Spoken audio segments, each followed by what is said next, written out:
Hello, everybody, and welcome to another episode of the Ask Historians podcast.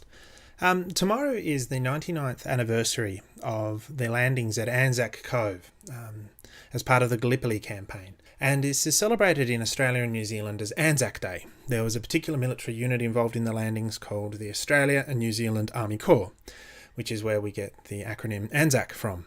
And it's extremely important to Australians, New Zealanders and Turks, for slightly different reasons, of course. And so I wanted to obviously do a podcast episode on ANZAC Day. So I emailed around, and I'm very excited to have our first outside academic interviewed on the show. So yes, I was able to talk to Margaret Harris from the ANZAC Remembered project. We'll go through what the ANZAC Remembered project and things are in the interview, but I'm very excited. I'll post up the discussion thread as usual. Margaret has made a Reddit account, but I'm not sure how active she'll be. I can't make any promises there. However, we do have a number of our regular users who are very familiar with the events surrounding the landings at ANZAC Cove and the Gallipoli Campaign. So hopefully, if you've got any follow-up questions, they'll be answered. So yes, without further ado, on to the interview. Welcome to the Ask Historians podcast. All right, welcome to the Ask Historians podcast, Margaret Harris. Pleasure to be here. Fantastic. Now, Margaret, you're an academic with Monash University with the ANZAC Remembered project. Can you tell us a little bit about that? The ANZAC Remembered project is a comprehensive look at ANZAC in Australia and overseas. It's funded by the Federal Australian Government. We're basically trying to, despite the fact that ANZAC is a fundamental national myth for so many countries, the history of ANZAC Day itself hasn't been written yet. So we at the project aim to change that, and we aim to map how understandings of ANZAC Day have changed over time. Okay, so for our listeners, what is ANZAC Day exactly? ANZAC Day is a public holiday in New Zealand and Australia. It commemorates a landing which happened on the Gallipoli Peninsula in Turkey during the First World War. Okay, we'll go into this sort of more a bit later about the details of the Gallipoli campaign and as well as the landing at ANZAC Cove and so on and so forth. But before we go into that, I guess some sort of personal questions. Now, you might be studying in Melbourne, but you're not from Melbourne, are you? No. My accent. I'm very New Zealander. Yes. Right. Okay. So how does a Kiwi lass end up working as an academic in Australia? Bit of a torturous route, to be honest. I was lucky enough, I was very privileged to be able to study at the University of Chicago in the United States. And while there, I picked up ANZAC because it's just a fascinating myth, really. And after I'd done my master's at the University of Chicago, I wanted to take it further. So I came to the absolute epicenter of ANZAC research, which is Australia, and probably the finest institution to study ANZAC, which is Monash University. Right, okay. And Monash University, that's named after John Monash, the Australian World War I general. Certainly is. Yeah, sure. No, it's just a bit of, I guess, trivia there. Okay, so you're working with the ANZAC Remembered project. Now, so you're studying more the commemoration rather than the actual events themselves. Yes, I do. How people have used and abused the myth, how people interact with it subjectively, as opposed to nuts and bolts campaign type stuff. Okay, well, that's interesting because actually I want to ask you about the campaign right now, the nuts and bolts of it. Okay, so again for our listeners, because in Australia and New Zealand, this is really basic stuff. We learn about the Gallipoli Campaign and the ANZAC Myth from at every level of school. From primary school to high school, and then on. If you study it at university, you'll probably study it as well. And I'm assuming something's quite similar in Turkey. But so what happened? So what was the Gallipoli Campaign? The Gallipoli Campaign was an attempt to force the Turkish to cede control of the narrow seas, the Dardanelles, which are a strategic narrow sea between the Mediterranean and I've forgotten the name of that's very embarrassing. But anyway, it's a narrow sea. And it's probably the only warm water way to get supplies into Russia. And of course, during the First World War, The Russians were having a bit of a hard go, and the rest of the Allies wanted to get them supplies. They didn't have any ports that didn't freeze over during the winter. So the Gallipoli Campaign was at kind of its heart an attempt to provide a safe shipping lane to Russia, which could be used all year round. Okay, and so what was their plan? Was their plan to, I don't know, maritime landings, or were they going to come in from the coast somewhere? Yeah, initially, as it was conceived, the British Navy was just going to kind of roll some battleships through. They thought the Turks would kind of give up, but the Turks were a lot stronger than they thought, put coastal batteries on either side of the narrow sea, and forced the British kind of task force, sank a few ships and forced the Allied task force back out into the Mediterranean. So the Gallipoli Campaign, the land component, was its primary goal was to seize the high ground which overlooks the Dardanelles in order to provide safe passage for those ships. Okay, so there was, and what sort of troops were involved with the maritime landings? Well, lots of troops actually. I think people kind of forget how many nations were involved. There were Indians, Newfoundlanders who weren't Canadian until after the 40s, of course. The British were there in force. The French, a lot of French colonial troops as well. Elements from New Zealand and Australia. Yeah, lots of people. Right. Okay. And the opposition was, of course, the Ottoman Empire at that point. The Ottoman Empire. That's correct. Okay. And so leadership was led by the British. So ultimately, the high commanders were British. And yes. I mean, ANZAC is an interesting thing because it's a combination of two countries.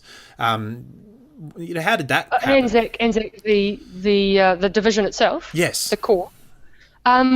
So realistically, New Zealand couldn't provide enough soldiers to have its own division or its own corps. So they built and they combined elements from Australia and New Zealand together into a single unit, the Australian and New Zealand division. It was built around a New Zealand staff, and then when they wanted to put it into a corps, which is a bigger conglomeration of soldiers, multiple divisions, that was built around, because it had New Zealanders and Australians in it, it became the Australian and New Zealand Army Corps, and that's how you get the acronym ANZAC. There were, of course, also Indians in the ANZAC Corps. I think people, they kind of get, because their name isn't quite in the title, I think people forget about them a little. Right, okay. And people from the Pacific Islands and all sorts of places. Right, and I understand that the New Zealand's had some specific Indigenous New Zealand units as well? Yep, the Maori contingent, the Maori Pioneer Battalion. It's not as famous as its Second World War counterpart, but the Maori Pioneer Battalion was a work battalion formed entirely out of Pacific Islanders and Maori, and they were a very important part of the New Zealand war contribution. Certainly, I don't think many New Zealanders would disagree with me when we say that we're very proud of their service. Yeah, well, certainly, I guess, New Zealand's probably always had a more, I don't know if enlightened attitudes is the right way, but certainly they had a very progressive attitude. Perhaps in some way. I mean, it's interesting because... Yeah, for the time, I suppose. Every country's got its problems. Yeah, sure. Okay, so the campaign, so the idea was for the soldiers to land and to steal the coastal batteries. How'd they do? Oh, very badly. Very badly. The campaign was a bit of a fiasco. The landings were heavily opposed by the Turkish. When the boats went in, there was confusion on the shore, poorly trained troops, poorly led, poorly equipped. It was absolute chaos. The positions that were seized in the opening day were roughly where all of the people were when the whole position was evacuated. So in about 9 months, nothing was gained. Right, but a whole lot was lost, I guess. Yes, well, certainly it cost the Turks 200,000 lives. It cost the Allies roughly, I think, about 125,000. Wow. So yeah, okay. Heavy loss of life in such a small, especially the two landing zones, Captain Hellier's and ANZAC Cove. They're actually very small spaces. I mean, it's amazing to think of so many people crammed into such a small space. Right, and how was the fighting characterised? Like, was it trench warfare? Was it more mobile than that? What did it look like? Oh, it was trench warfare. It was trench warfare in its most bitter and close form. Sometimes the Turkish lines were only 200 yards or 100 yards in advance of the Allied positions. The fighting was extraordinarily bitter and intense. Right. Yeah, and it's certainly as an Australian, you hear all sorts of stories about Lone Pine and things like that. And certainly battles like the Neck, and things like that. So, would you care to describe any of those sort of particular memorable engagements? Well, I suppose it's tricky. Obviously, the Allies didn't want to be bottled up like that. That wasn't. They weren't complete. They weren't passive. So they reattempted landings. That didn't go so well, although it did seize more ground. Probably the biggest of all the offences were the August offensives, in which the target was there were multiple, obviously, targets, but essentially the Allies knew that to win the campaign they needed to seize the high ground, which they hadn't done on the first day. So the August offensives were a series of coordinated offensives across the front line, which is where the Neck and Lone Pine and all those come in an attempt to seize various important features like Chinook Bear. They were limited. They were successful in a limited sense, but most of the gains which the Allies made during that offensive were thrown back within a few months, which prompted the evacuation. Okay, and so did the campaign ever have a chance of success? Oh, that's the $1 million question. For my money, I think the limited goals, if the whole thing had been planned and executed better, yes, the limited goals might have been achieved through the methods that they were trying, through landing, through invasion, essentially. They might have seized the Dardanelles. For my money, actually, I'm surprised the Royal Navy didn't just try sailing through with battleships again. I think they might have actually, if it had more resoluteness, I think they might have actually forced the Dardanelles, but that's my personal opinion. I wouldn't. It's highly speculative. Right. But the strategic goals that the strategic goals that the plan had been sold with, people like Winston Churchill had said, oh, we could knock the Turks out of the war, we could invade Bulgaria, we could, force a new front open on Germany, it'll be great. I think that was always going to be a pipe dream. The terrain is extraordinarily difficult. You would need a large number of soldiers. That was never going to happen. Okay. And so that's sort of, I guess, in a nutshell, the campaign. We might move on now to the memory of that campaign. Now, the Gallipoli Campaign is exceedingly important to Australia, New Zealand and Turkey, I would say. Even though other nations were involved, you mentioned India and Newfoundland, they don't remember it nearly as prominently, do they? No.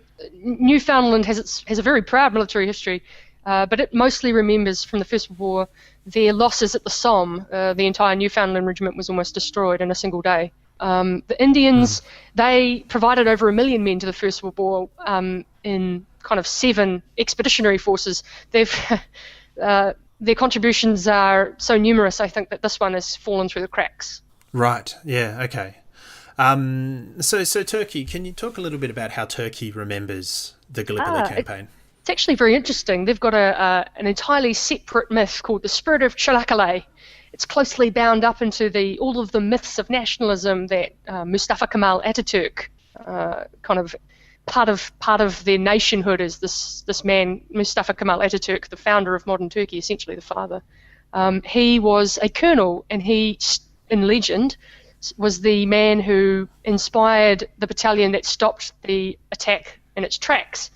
So Mustafa Kemal Ataturk obviously is such an important figure. And those soldiers that died to stop the invasion from progressing further, it's kind of got this Spartan Thermopylae element. It's extraordinarily powerful and well used. It's actually, like I said, it's fascinating, especially for a New Zealander and Australian who grow up on entirely different myths, to go to Turkey and see how the same story can be so different in some ways. Yeah, because certainly the the way the story's told. Well, actually, I'll ask you about it as the expert. So how is the story remembered in Australia and New Zealand as separate countries? We might deal with Australia first because we're bigger. Yeah, I was about to say, boy, people homogenise those two myths so much it does New Zealand a bit of a disservice. The Australian myth, it's kind of fantastic, really, isn't it? It's this legend of, larrikins, a sublime army of young men who go out and, they fight like thrashing machines, but they're disdainful of authority and, brave, and it's kind of this fantastic imagery. All these sun-bronzed men from the bush sort of going out. That's right, and, historically, it's not quite that way, but it's certainly a very powerful system of tropes, isn't it? Yes, it is, and I guess probably a big part of that with the ANZAC myth is the disrespect for authority, and we might as well talk about it now. The lions led by donkeys thing is a trope that comes up a lot with the First World War. The idea that the individual soldiers were very brave and fought very skillfully, but they were led by idiots who just threw away their lives with no regard. Can you comment on that trope, I guess, as it applies to the Gallipoli Campaign and the ANZAC myth? It's a bit tricky. I mean, we shouldn't really. The troops that landed at Gallipoli, who from New Zealand and Australia, were not professional soldiers. They were citizen soldiers. They had kind of less than a year's worth of training. I mean, some of them had come out of the militia, but that was kind of, it wasn't a given. They were mostly. I mean, in 1915, they were entirely volunteers. They weren't good soldiers in the sense that they knew what they were doing. I mean, they were very poorly trained. They'd never been in battle before. Their equipment was quite rubbish. The planning wasn't very good. And an amphibious assault of this nature, especially under fire, is a tricky military maneuver anyway. So you're asking a lot from green troops. So I think the myth that certainly later on in France, definitely the New Zealanders and the Australians, they definitely earned their reputations. But I think in this particular area, to be fair, the officers weren't much better. I mean, this is one of those areas of history where it almost is that the officers aren't that great either. So, right, okay. Well, let's move on now then to how New Zealand remembers it then, as distinct from how Australia remembers it. That's an even harder question in some ways. Right. New Zealand doesn't remember what the Australians remember. The Australians they don't celebrate it, but they commemorate it. It's a great Australian feat of arms. The New Zealanders, we regret it, I suppose, would be the if we're talking about sorrow and pride, how Australians mix this sorrow that these people died with the pride in how they performed. New Zealanders remember mostly the sorrow. We remember that it was probably a mistake. That all these people died for no reason. So it's a much more reflective holiday in New Zealand. It's much less not celebratory. That's not quite the right word, but it's much less positive. It's much more. We remember something that we wish had never happened. Right, okay. Well, let's talk about the commemoration itself then. So when did they start commemorating ANZAC Day? Oh, almost immediately. Definitely by 1916, a year after the landings, there were organised ANZAC Days in most major centres in New Zealand and Australia. I have it on good authority that even in 1915, which was the year the landings actually happened, towards the latter half of that year, either in October or November, I can't remember which, there was a festival in Melbourne which was branded ANZAC Day, and it was kind of a celebration. It was a festival. They actually crashed two trams together to raise money for the it was this glorious spectacle, watch these trams smash together. Oh, so, dear. So is that like the start was very exciting. the 1915 version of a monster truck rally, perhaps? Yeah, absolutely, essentially, yeah. Oh wow. Okay, and so what are the core components of ANZAC Day? What happens on ANZAC Day as opposed to other sort of remembrance days? Really depends on where you are. So if you're in Australia, there'll be a dawn service, maybe kind of a midday service if you're maybe a separate Aboriginal service, and then there's a major parade at roughly 10 a.m. and they'll march. The veterans will march.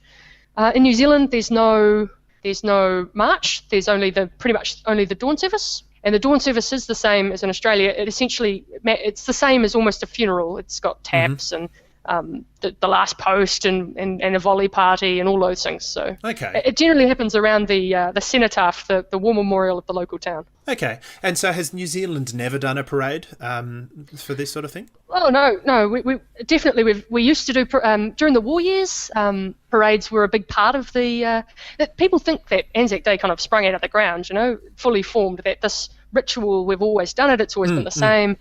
Well, it took 20 odd years for the whole thing to pan itself out. So up until about 1932, there was a process of people trying things out just to see if they felt reverent enough for the day. For the occasion, okay. For the occasion. So in the 30s, New Zealand, the parade kind of fell away. In Australia, they retained that element. Okay. In Australia, certainly a big part of ANZAC Day is after the dawn service, which is a very sort of solemn event. A lot of the veterans or the diggers will go out and drink rum. Normally, at 6 a.m. Is that sort of practice carry on in New Zealand as well? Yeah, certainly. I've actually heard. So there's a gentleman named Bruce Kapferer who's an extraordinary scholar. He postulated that the drinking is actually ritualistically incredibly important. He said it was as important as any other rite of the day, that it was basically sticking it to the man in some ways, and part of that Australian and New Zealand, reluctance to admit authority, which is a very interesting argument, at least. But definitely, it's a major part of ANZAC Day is the drinking. Yeah, certainly. When I was in uniform for an ANZAC time, and drinking a beer on ANZAC Day with a veteran is an experience. It's really something else. Okay, so you study comparative ANZAC. I do. Yeah. Okay. So what? I guess can you go into that a little bit deeper? As a high level, what sort of things are you researching?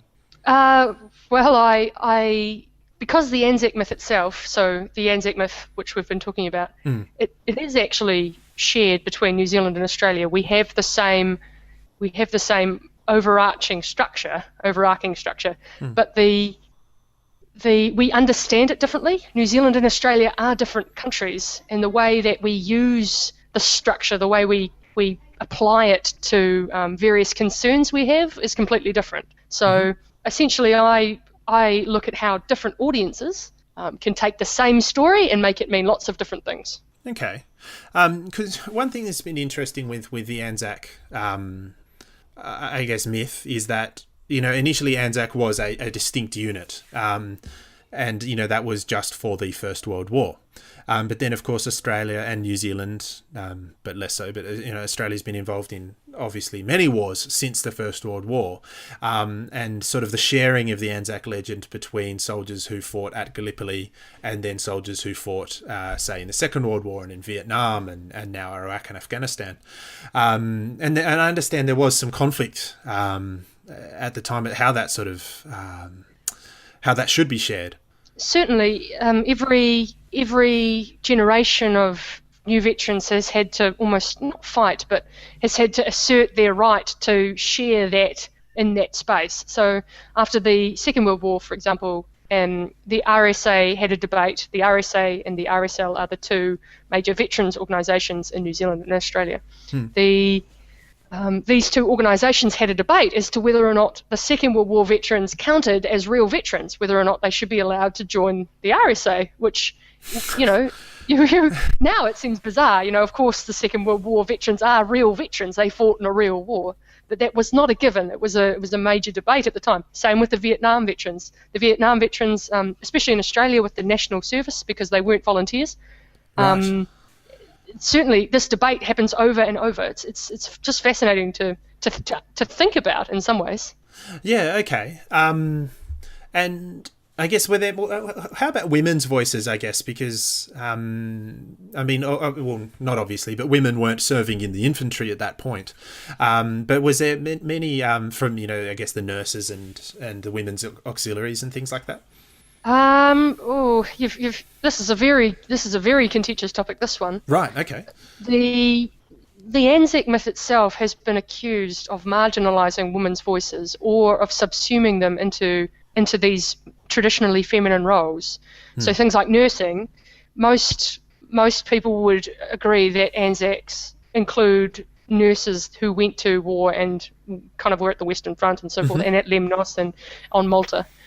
But that wasn't the only thing that women were doing. So that the traditionally feminine role works very well with ANZAC. You know, you can kind of, and people point to kind of exhibitions of nursing as being as ANZAC including women, but it is a national myth. It's supposed to create a national identity, and the argument is that it marginalises women's voices from that national identity. That is a contentious topic. I tend to steer a bit clear of that one. It's can get in a bit of trouble. Above my pay grade, I'm afraid.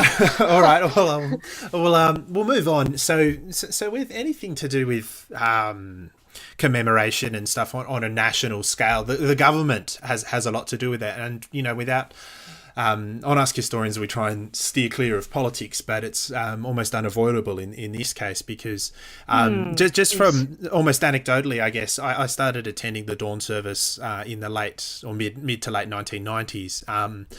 And over the next 10 years, so from the mid-1990s to the mid-2000s, numbers would almost doubled, if not more than doubled. And the number of especially young children that were in attendance really went up. And that wasn't an accident, I don't believe. There is. So during those years, the government started actively intervening into the commemorative space of ANZAC. So there was an Australian Prime Minister called John Howard, who was, I suppose, for the Americans listening, kind of a right wing, not as right wing as you would get in the States, but more right wing than you'd get in most countries. By Australian standards. He promoted ANZAC as a good source of pride for being Australian. It was embedded into the school curriculum. Kind of money was poured into studies, kind of looking at ANZAC. Of course, rightly, because I'm one of the beneficiaries of that. Thank you, Australian Research Council. And certainly, the resurgence of interest, I think that the government can definitely take some credit for that. And it does raise questions about kind of how should governments intervene into commemorative spaces? How much should we be allowed to influence public opinion via these methods? That's a tricky question too.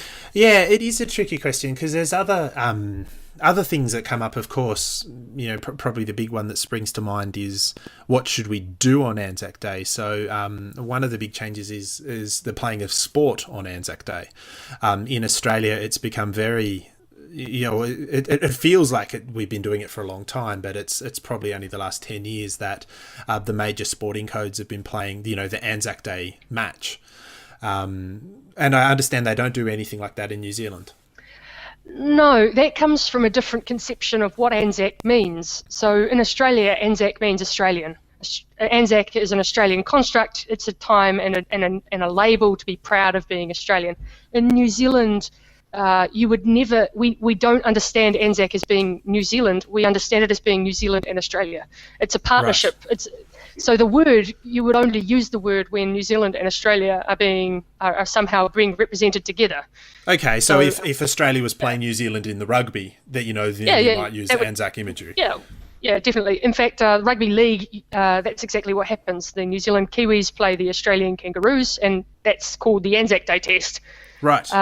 But of course, in Australia, Australians can play ANZAC Day tests between two Australian teams, and that's not a problem whatsoever. Yeah, why not? Go for it. God defend New Zealand doesn't even get a rise. Oh well. Yeah. Okay, so that's we're looking at and that. So if people wanted to find out, I guess, more, what's the best places to look for reading? I guess. Do you have any particular books or authors you'd recommend? The best thing about the First World War is that it's the centenary right now, or coming up at least, and that's prompted this 99th this year. Massive surge of scholarship. It's fantastic. It's just a fantastic time to be a First World War scholar. I'd say that you could go to any library anywhere in the world and pick up, and go to the World War I shelf and pick up pretty much any book, and it's going to be spectacular. The ANZAC Myth itself is it's a little less well served. I mean, there's famous names in Australia, of course, Ken Inglis, Bruce Gates, Alistair Thompson, very famous, excellent scholars, just superb. In New Zealand, it's a bit harder. We don't tend to focus on the ANZAC Myth so much. Probably Chris Pugsley is the man to be looking out for.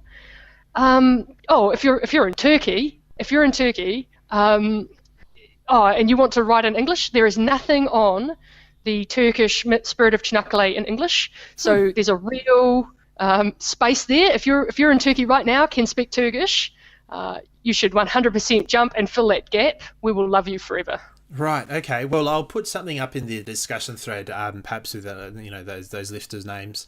Now, I'd be remiss if I didn't mention a very famous film in Australia and New Zealand, Peter Weir's Gallipoli, starring Mel Gibson. Yes. Now, do you have feelings about this film, I gather? It's a piece of entertainment. Movies are designed to entertain. They take an extraordinarily complex, kind of multivalent experience of lots and lots of different people, and they make a single narrative out of it to sell a story, to sell a point. I think the movie itself is quite good. I mean, it's very entertaining. It's well made. It's not real history, though. I mean, I'm sorry if I sound like I'm sighing. It's So for example, it actually, I mean, it's set in these August offensives, and the attack on the neck was designed to be a diversionary attack, so that the New Zealanders could make a daylight attack on this high point called Chinook Bear, and the reason the attack on the neck went through was because of a miscommunication. Essentially, the New Zealanders put off the attack until the night time, quite correctly, and the Australians continued to make the quite completely pointless diversionary attack onto the neck and suffered horrific casualties. So the entire premise of the movie is Australians are supporting New Zealanders, but the New Zealanders are never depicted in the movie whatsoever. I mean, it's very tricky, I would have thought, to talk about the August offensives without talking about the New Zealanders, but somehow the movie manages it. So yeah, well, it's interesting because in that film, the Turks are barely mentioned either. The two sides are almost the Australians and the English leadership as the goodies and baddies, respectively. But yes, so I mean, because the sort of the fact is that's probably the piece of media that most people will consume about the Gallipoli campaign. Well, that's the piece of media most Australians would consume, I think. Right. Most New Zealanders might have seen a play by Maurice Shadbolt called I think it's called One Day of the Year, but it's about the New Zealanders' assault on Chinook Bear, which is our major, which is what we remember as our major campaign contribution. Okay. And what's the basic outline of that? It's quite similar to the Australian experience. The New Zealanders attacked Chinook Bear during this offensive, and we actually took it. So the hill, the two unsuccessful assaults were launched on this hill. They were thrown back. The third assault, the Colonel Malone, told his brigadier that he would not attack again during the daylight, that he would, if he was allowed to attack during the night time, the New Zealanders would take the hill, which they did. So, and they held that hill for 3 days until they were relieved by the British, and the British didn't even hold it a single night. So it's kind of this great story of kind of New Zealand courage being lost by British cowardness. It's roughly very similar theme to unkind, obviously, but very similar to the Australian movie. Right. Yeah. Okay. Which is basically yes. If well, actually, moving on to senior leadership. Were there any Australians or New Zealanders who were able to take up higher staff command positions? Certainly. The New Zealander General Russell, he was picked out during this campaign. The Australian later General Monash, General Birdwood, the Corps Commander of ANZAC, he was. I mean, these are all major names, and they're all these were exceptional officers. Certainly, the I mean, it's almost like the first time you play the game, and then you're never gonna be that great the first time you. Well, I you're guess out of the because if they bat, were but green as you troops get to more begin with. experience- Yeah, certainly. Yeah, right, okay. Yeah. All right, well, thank you very much for coming on the show, Margaret. Once again, pleasure. we might get you to plug ANZAC Remembered. So what exactly would you like our listeners to do? Well, I would be grateful if you could go to the Monash University ANZAC Remembered website and submit your own personal experiences of ANZAC, how you relate to ANZAC, what it means to you. We're trying to create an archive that future historians can use about what people believe about ANZAC today. So if the future needs you, you should definitely go to our website and submit your thoughts. All right, I'll put a link to the website in the discussion thread that we'll post up on Ask Historians. But yes, thank you very much, Margaret, and all the best with your future research. And it's been an absolute pleasure talking with you today. Thank you. All right, so that was the interview. Now we're going to move on, I guess, to more of a personal reflection from me. So if you're just after the straight history, it's probably best to skip on.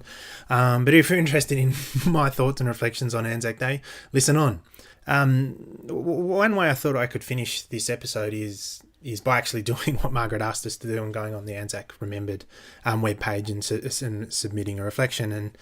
And I thought I'd read out my reflection that I'm going to submit to the sub to you all today. So what does ANZAC Day mean to me, Taz Stacey? It's always been an exceptionally emotional day for me. It's the only holiday that I've ever actually really observed, and that includes Christmas and Easter and other sort of civic holidays like Australia Day. All those days were pretty much just public holidays for me. I didn't celebrate them in any real sort of civic or religious or secular way. But ANZAC Day has always been a lot more to me. It's always been about the dawn service. For me, I've never been in as solemn a situation as sort of standing in the pre-dawn light in the cold.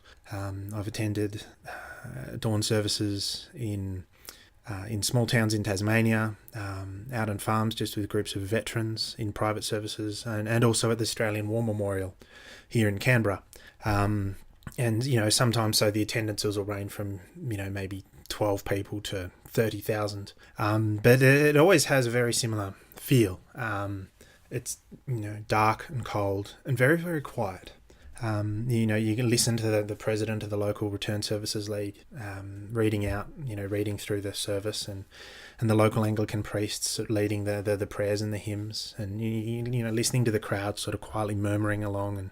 But there's one moment in the service where everybody in the crowd says, "Lest we forget," and that's always a lot firmer and confident.